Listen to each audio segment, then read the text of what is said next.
Deep within the golden glades of Eversong woods, Sylvanas Windrunner was raised alongside her siblings in the ancestral Windrunner estate. Their father Verath was a man known for his wisdom and calming presence. He served as a trusted advisor to King Anasterian Sunstrider. Their mother Lireesa bore a sterner mantle, the formidable Ranger General of Silvermoon. Discipline and duty were the hallmarks of their upbringing. But within the arms of her love, and when she would speak to Lirath, glimpses of tenderness still flickered. She was a second-born daughter, positioned between her bold elder sister Alleria and the youngest girl, the spirited Vereesa. In time, Lireesa gave birth to one final child, a boy named Lirath, whose hair shimmered like sunlight. Each sibling was given a fond nickname, inspired by the hues of their hair. Alleria, with her radiant golden locks, was called Lady Sun. Sylvanas, with her striking white hair, was known as Lady Moon. Vereesa, who shared Sylvanas's pale tresses, was affectionately dubbed Little Moon, and Lirath, with his bright blonde hair and gentle heart, became Little Lord Sun. Though Lireesa was not known for outward warmth, Verath had a way of softening her edges. He could speak with clarity and compassion, diffusing tension with just a few words, an ability that seemed to pass to Vereesa, who would often play the role of peacekeeper in their youthful squabbles. When Lirath was born, Sylvanas held him in her arms and made a silent vow. A promise etched not in ceremony, but in the core of her being. She would protect him, no matter the cost. She remembered the words her father had once spoken to her. "I will never hurt you, ever, and no one else will either. With love and courage, I will keep you safe." Those words became her oath. From that day forward, Sylvanas saw herself as Lirath's guardian, whether he needed protection or not. It wasn't a choice, it was now her sworn duty. As time passed, Lirath found his way to instruments. Music had always lived in the blood of the Windrunner family. Art was cherished, a quiet thread woven through their otherwise disciplined lives. But Lirath was different. His gift wasn't just appreciated, it was unmistakable. He mastered instruments with an almost unnatural ease, his fingers flowing across strings and keys as if he'd been born knowing them. And when something didn't come easily, he simply kept going. He played until his fingertips bled, never once complaining, even though Sylvanas had seen the blood. But to her, no instrument compared to his voice. That instrument was her favorite. Even as a baby, she remembered it. He would hum to himself in his cradle, soft and sweet. Lireesa had waved it off, saying, "All of you made noises like that." But Sylvanas had grinned and stood firm. There was a melody. She would often find herself lost in it, especially when he sang Lament of the Highborn. Even when she joined him in song with her sisters, focusing on harmonies helped her keep her emotions in check. But his solo renditions always cracked through her defenses. His pure tenor soaring and then softening. It was as if he sang of a grief that had only just happened, of pain so fresh it still bled, and it always broke her just a little bit, until it reached the ears of Lord Saltharil. Ever the skeptic, he doubted the stories, but Verath's invitation piqued his curiosity. After watching Lirath perform in person, all skepticism vanished. That night, he approached the young prodigy with an offer. A debut performance in Silvermoon City, hosted at his own estate. It would be the first of many. Lirath became a sensation. He was the crown jewel of Saltharil's parties. The very reason many guests attended. His music drew even the most jaded aristocrats into stunned silence. But after 6 whirlwind months, he finally returned home to Windrunner Spire, face alight with a mix of joy and nerves. "Sylvanas!" he called out to her, breathless, eyes wide. "Saltharil wants me to perform in front of Kael'thas." She blinked in surprise, then grinned and ruffled his hair. "You are far and away the best of us, you know." Lirath flushed deeply. I don't think so at all. I am honored and excited, but it's just music."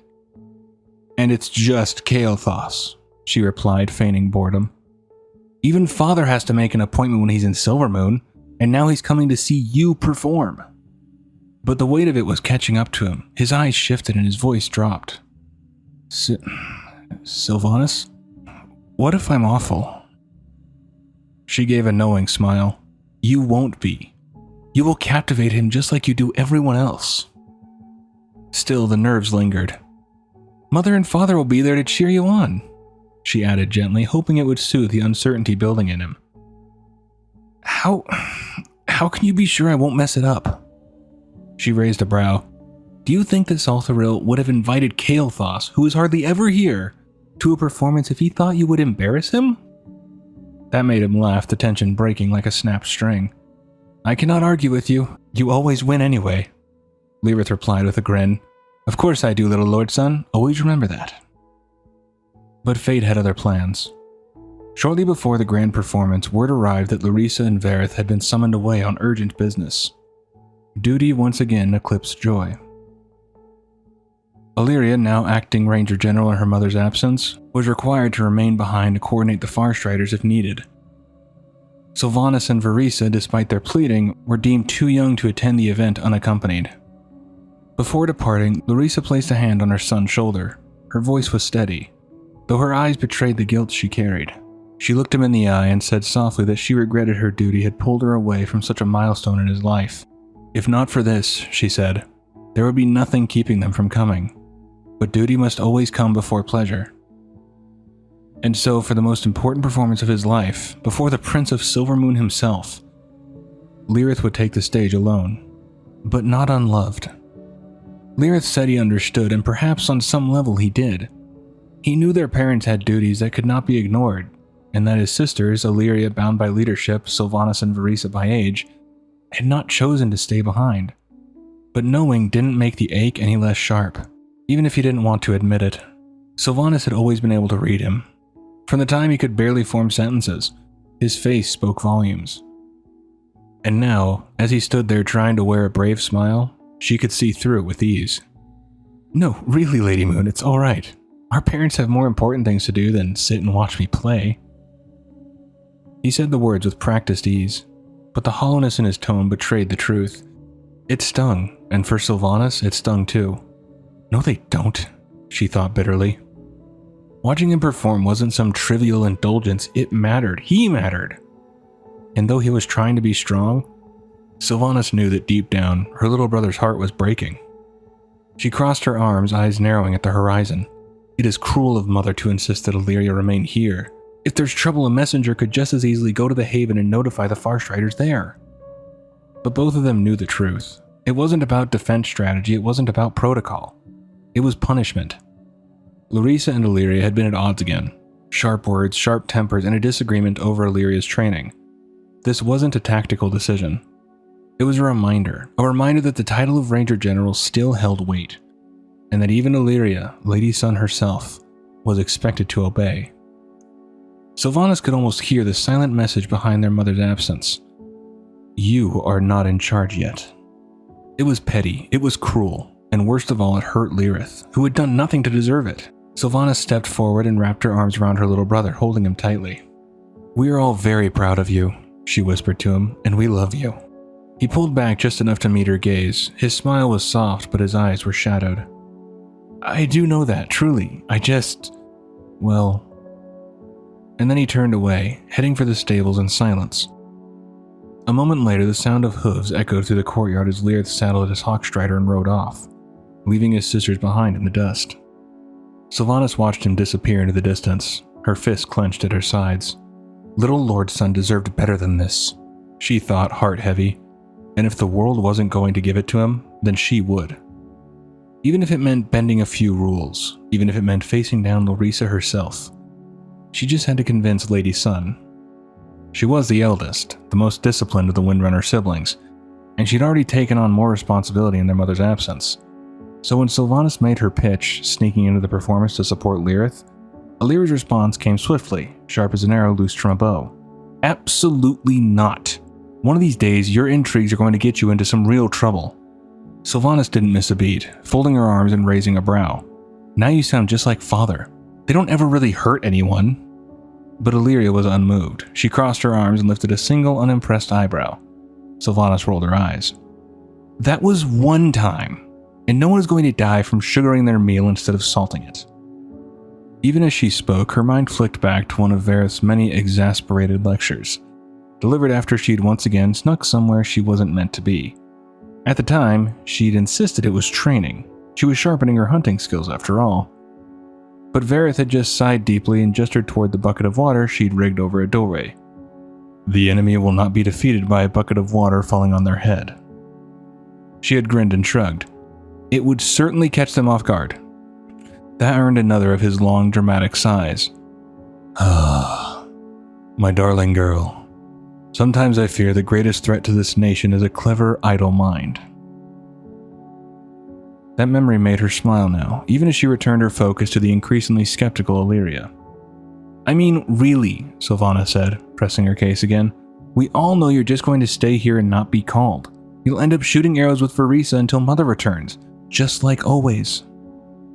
It wasn't fair and she knew it. A flicker of guilt touched her as she said it, but the words were necessary. Lirath didn't deserve to stand alone before the prince of their people, not without someone in the crowd who loved him.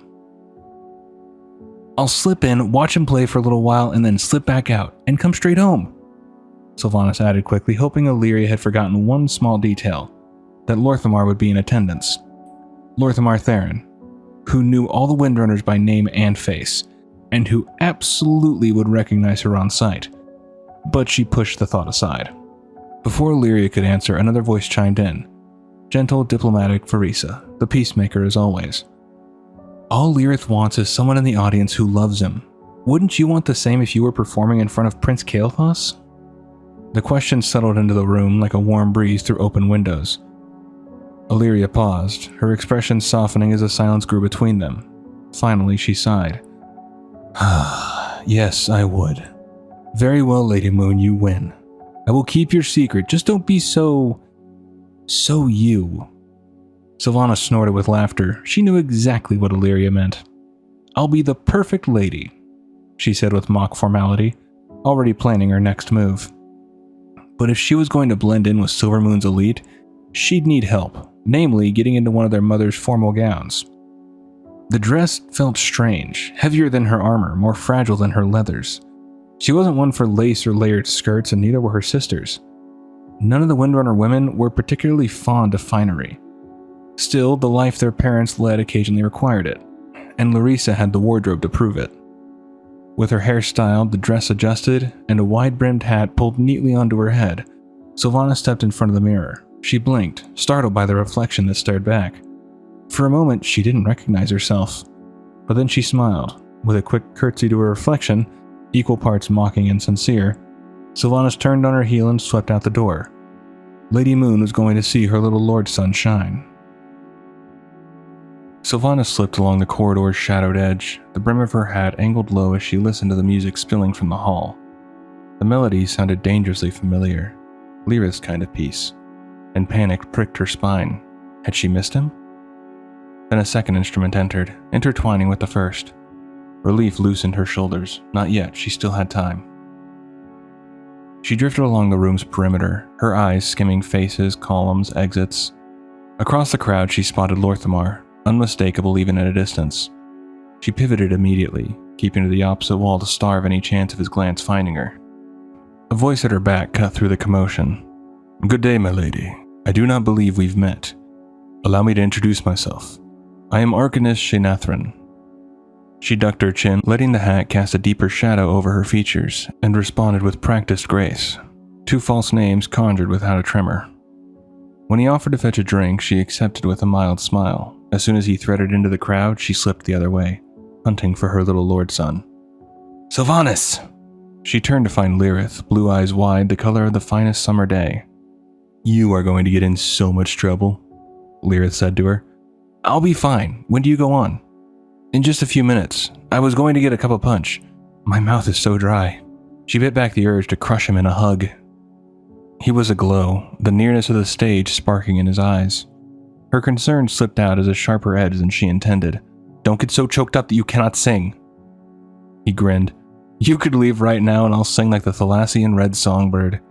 It means a lot that you would risk this. You are my favorite sister. You say that to all of us. Well, yes, and it's true. It's just truer with you. Emotion tightened her throat. She promised she'd stay for a couple of songs and then vanish, safer that way for both of them. The decision put a glow in his eyes as he turned toward the refreshment table. A harsh snort of laughter snagged her attention. 4 overdressed youths passed a silver flask, their voices pitched for cruelty rather than wit.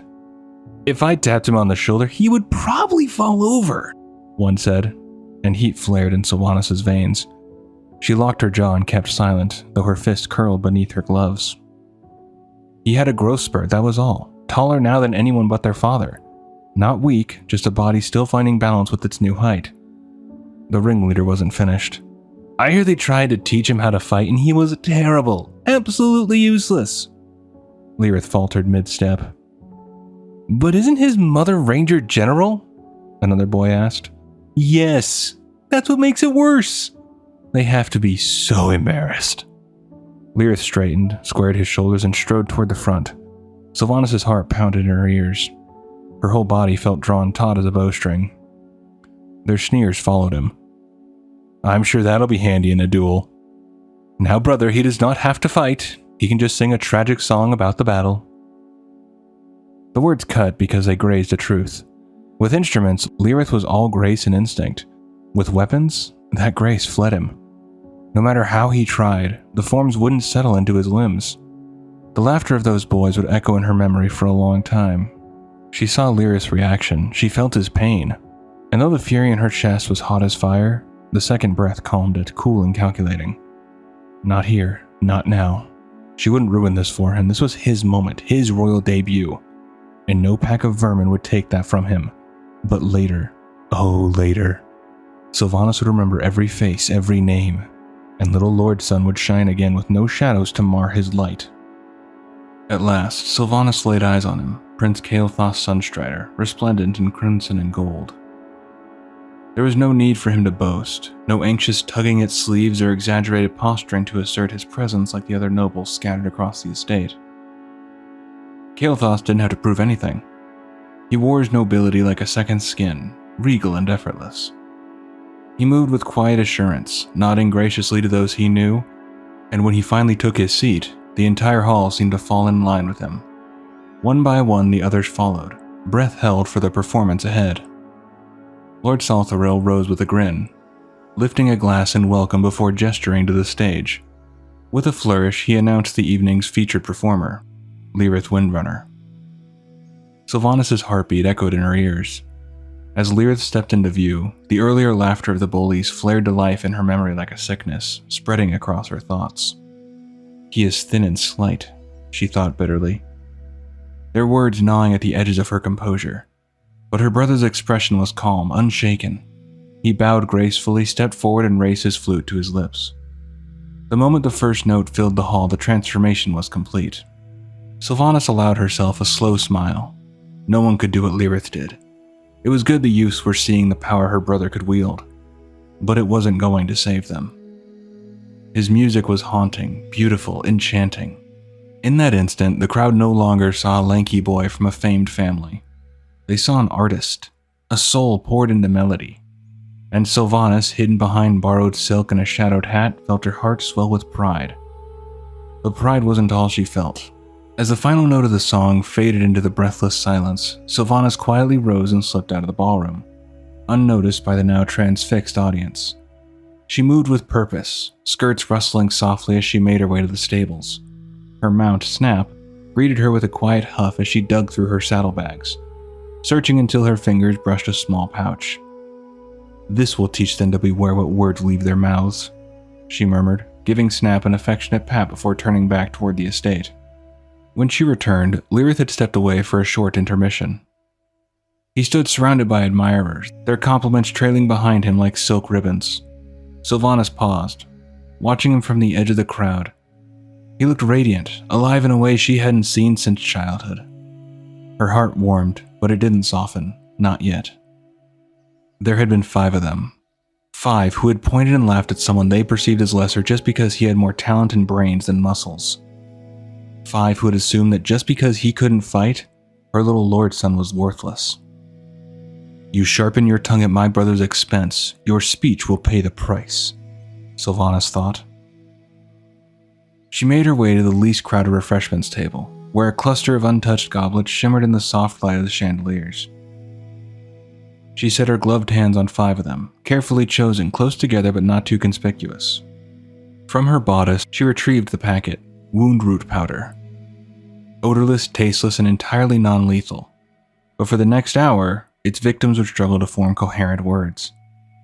A perfect punishment for boys who lived off the sound of their own voices. One by one, she sprinkled the powder into the goblets, stirring gently with a flick of her wrist. The liquid shimmered just slightly, then settled. She could have left it to the servers. She could have walked away and allowed fate to do the work. But no, vengeance was personal. She straightened and adjusted the wide-brimmed hat perched atop her styled hair, tilting it downward to better shadow her face. The last thing she needed was to be recognized. Across the room, she saw them, flanked by a group of well-dressed young women, posturing like peacocks. Their laughter was smug, their voices just loud enough to draw attention, as though they believed the entire evening revolved around them. Sylvanas lifted 2 of the goblets and started toward them. Her steps were graceful but measured. She kept her gaze low, her hat pulled just so, hiding enough of her face to make her blend in as another nameless noblewoman passing through the crowd. She approached the group with the subtle charm of someone raised among silverware and sharp tongues, and when she reached them, she offered the drinks with a pleasant smile and a dip of her head, still keeping her face obscured. "Gentlemen," she said softly, "you looked in need of a drink. I thought I might offer a refreshment." "Thank you, milady," one boy said. "Why, yes, we're parched." She turned smoothly away. She made her way to the table to retrieve 2 more goblets. She didn't rush. She wanted to be deliberate, make sure they drank it down in full view. But just as she neared the table, her heart sank. Lord Saltharil and Lady Elisara were already walking away from it. Sylvanas' lips parted, her breath caught. No, not them. She stepped forward, about to speak, to intervene, to offer a warning. But it was already too late. Saltharil touched his face, blinking slowly, then he opened his mouth to speak. It came out slurred and thick, barely coherent. And Sylvanas could do nothing but stand there in stunned silence, hat still tilted, expression hidden, watching her vengeance spiral just a little bit out of control. She had tried to slip back into the crowd unnoticed, to disappear behind lace and pleasantries, letting the chaos unfold without a trace pointing back to her. But when Lord Saltharil began blinking furiously, slurring his words while still trying to maintain his air of dignity, the ballroom erupted. Laughter spilled through the guests, bubbling up from one corner and catching fire across the room. Even Sylvanas couldn't help it. A quick, startled laugh escaped her lips, matched by the poorly stifled amusement of the onlookers. The sight of Saltharil struggling to maintain composure while pressing a numb hand to his cheek was, admittedly, hard not to find amusing. She knew she couldn't hide anymore. Drawing herself upright, Sylvanas stepped forward, lifting her chin and casting aside any hope of remaining anonymous. The hall quieted, breath held. She came out and admitted she did it. But then someone broke through the crowd ahead of her. "I begged her to come." Lyra's voice rang out, clear and brave as he pushed forward to stand by her side. Her heart broke a little. "No," Sylvanas said quickly. "That's not true. He didn't know. He had no idea I was here." She turned toward the crowd, voice steady though her throat burned. "Please, don't blame him for any of this. It was my fault, all of it." Her thoughts ran wild. "I just wanted to show my little lord son support. But my anger with the bullies has clouded my judgment." The truth rang inside her like a tolling bell. Her guilt had already begun to eclipse her pride. Lord Saltharil's face had shifted from pale disbelief to a deep, furious red. He pointed a trembling hand toward them both, the fury now unmasked. His voice cracked, no longer slurred but strained through clenched teeth. "Never come back," he roared. Sylvanas' jaw tightened, but before she could speak, another voice rang out from behind. "My Lord Saltharil!" It was Lord Thamar Theron. He stepped forward with calm purpose, coming to stand beside Sylvanas, though his gaze remained forward, never turning toward her. "I want to assure you that everyone will be just fine within the hour. I believe that Lady Sylvanas put some wound wood into your beverage. While it's in very poor taste, it is harmless. And I ask that you be the better person and forgive her this childish prank. She is still very young, and Lirath had nothing to do with this.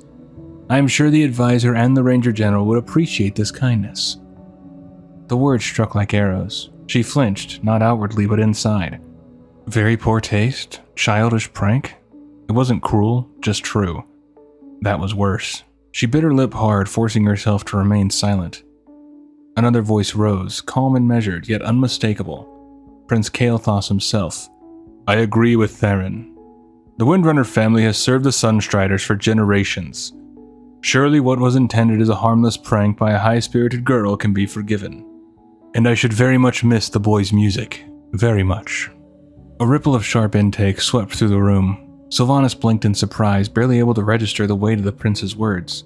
She looked at Lirath, whose eyes had widened as much as hers. He would be spared, that much was certain now. But Saltarell's pride had been wounded, and pride had a long memory. He turned to Sylvanas, jaw twitching as sensation slowly returned to his lips. Still struggling to speak clearly. He lifted a trembling finger and hissed with as much venom as he could muster. "Banished." Her face burned with humiliation as the ballroom doors closed behind her.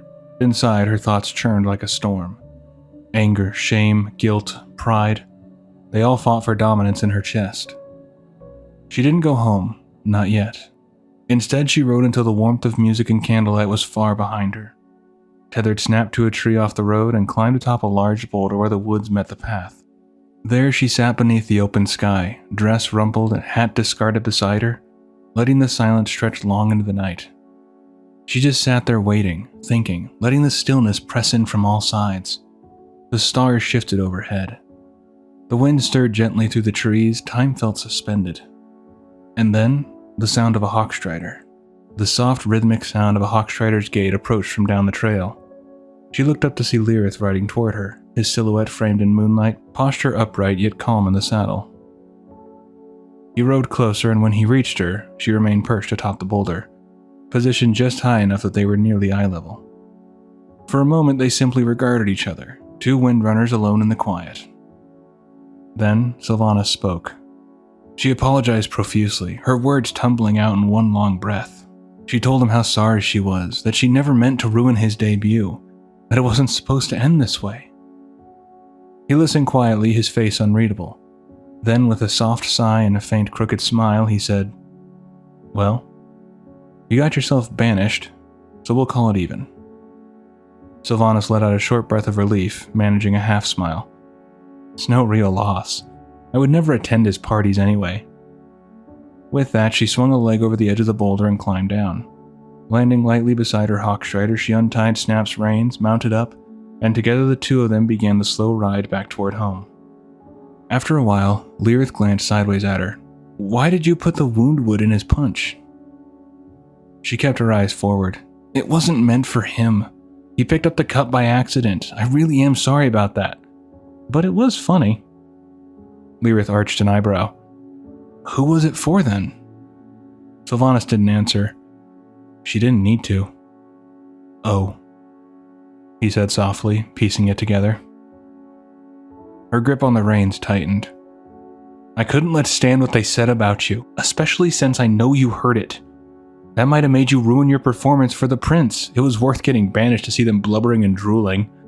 They deserved that and more."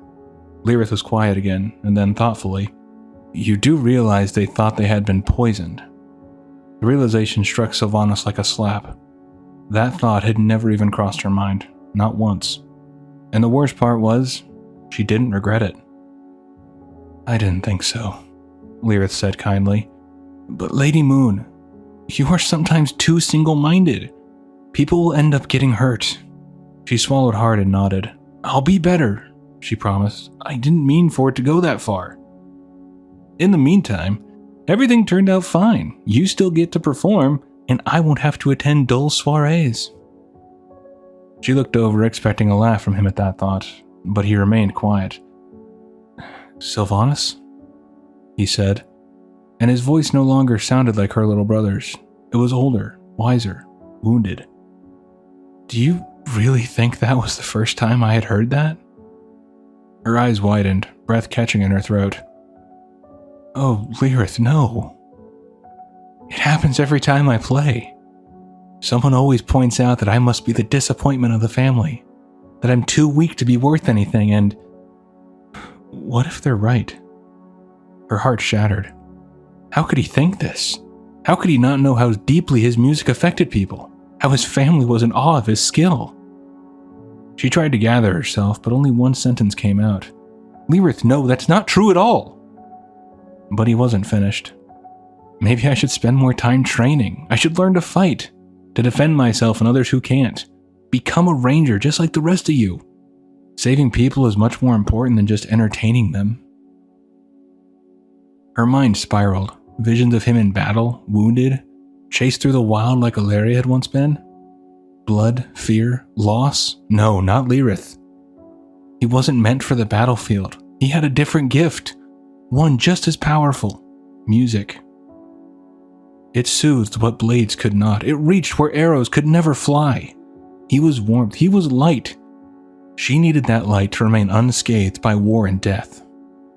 Those boys are pampered fools who have nothing better to do with their time and gold than to eat, drink, and belittle others who have actual skill.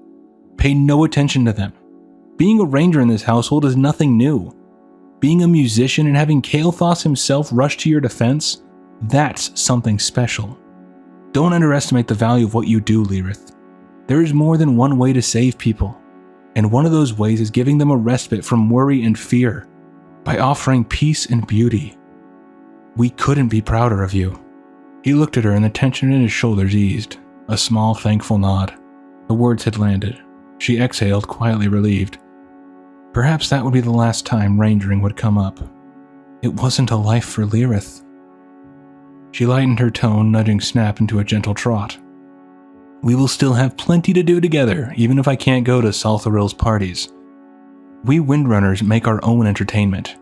I'd never trade dancing or swimming with the three of you, or all the games we make up, or just being with you. But my little lord son, you must promise me one thing. Name it. His smile returned, and with it, the world felt whole again. Don't get so important you don't want to play for me anymore. Never, Lady Moon, never. And with that, they continued down the path toward home, unaware that something else was already stirring within the Windrunner family. Sylvanas and Lirath had barely reached the steps of the Windrunner estate when the shouting spilled through the walls. Lireesa and Alleria. The door hadn't even closed behind them, and already the heated tones cut through the stone like blades. Words like birthright and duty came sharp and unmistakable, each syllable loaded with tension. Alleria didn't want to be Ranger General. Lireesa insisted it was her birthright, but Alleria refused to accept something simply because she'd been born first. She wanted her own life, not one shaped by tradition and hierarchy. At the edge of the hall, Sylvanas spotted Vereesa crouched beside a cracked door. One finger pressed to her lips, she beckoned them over. The three younger Windrunners knelt quietly, shoulder to shoulder, listening in. Inside the chamber, Lireesa's voice took on a razor edge. She wasn't shouting now, she was dissecting, precise, cutting. She asked Alleria if she believed the trial set for her was made so difficult and dangerous in the hope she would fail. For a breathless second, there was silence. No, of course not, Alleria began. Lireesa didn't let her finish. She explained the trial had been hard because it had to be, so Alleria would feel worthy of the title, not be handed it. Even Sylvanas had once asked the same question. Sylvanas' jaw tightened. She remembered it well. Alleria's trial had been a spring paw lynx, tagged and waiting in the woods. She had been given one arrow and a skinning knife. The kill had to be clean, one shot, no other wounds, the knife only for after, but Alleria missed. The lynx didn't. Sylvanas had found her sister clinging to a tree branch, winded and scratched, trying to keep herself from falling or being dragged down. Sylvanas had killed the beast, helped her sister, then marched back furious. But Verath had taken her and Vereesa aside afterward to their favorite spot by the river and explained everything. He'd said sometimes the lesson wasn't in the success but in the struggle, in understanding where someone needed to grow so they could be built up, not broken. Sylvanas had hoped it was behind them. Apparently not. It just doesn't feel right, Alleria said, her voice softer now. It can feel intimidating, Lireesa replied with a sigh. But do not doubt. You were born to do this. It will feel right once you step into the role. It did for me. Sylvanas blinked. Wait, did that mean Mother hadn't wanted to be Ranger General either? She exchanged a glance with Vereesa and Lirath. All three looked equally confused, but Alleria wasn't convinced. What you do is important, Mother, I know that. But there is a whole world out there, one you've never let us see, a world full of people, other cultures, other ideas the Quel'Therei would do well to know about. Our kingdom would have been overrun thousands of years ago if it had not been for human aid. Lireesa's answer came as expected, firm, unmoved. The Quel'Therei had taught the humans magic in return, given them power, so she saw their debt as paid. She told Alleria to leave matters of the outside world to her father and the other council members. The only people who should matter are right here, and they need protection. That is your task, Alleria. There was a pause, and then, "Please, don't make me feel guilty, Mother." Her voice barely a whisper. Lirath, seated between his sisters, winced. Sylvanas' stomach twisted. She should have taken him straight to bed. Should have kept him away from this. He wasn't made for tension. He thrived on harmony, on music and softness, and the invisible threads of peace that connected people. It was agony to watch him sit there, shrinking into himself. Vereesa saw it too. Our little peacemaker, Sylvanas thought.